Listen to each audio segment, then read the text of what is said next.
The next type of triangle that we're looking at in this section is the right triangle. A right triangle is a triangle with a 90-degree angle.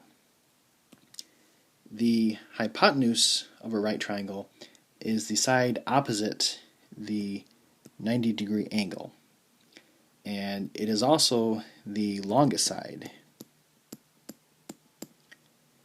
So it has to be opposite the right angle, and it has to be the longest side.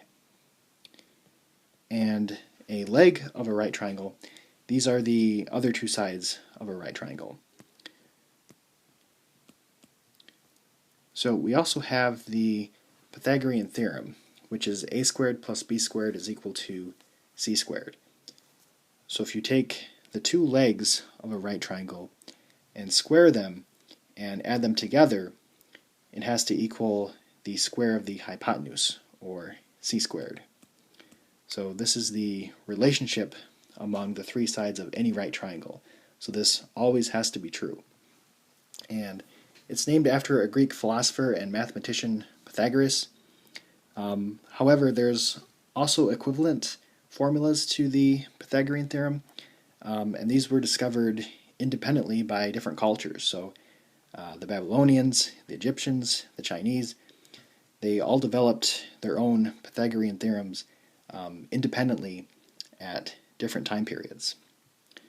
So we also have a graphical representation of the Pythagorean theorem here. So if you take 3 and square that, 3 squared gives you 9 squares. If you look at the other leg, 4 squared gets you 16 squares.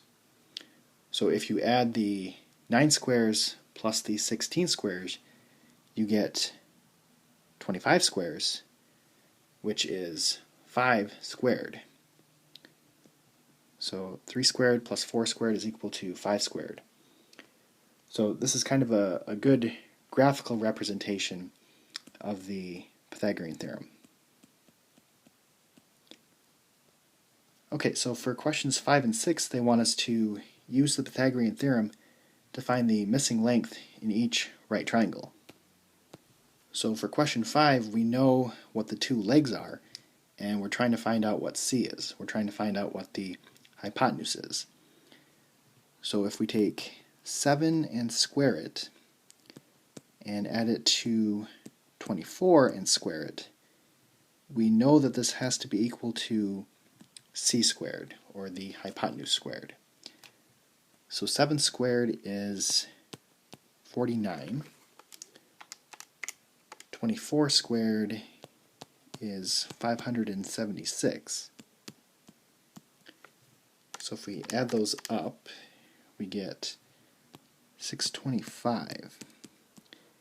So c squared is equal to 625. Now we just need to take the square root of both sides to get c by itself. And c will equal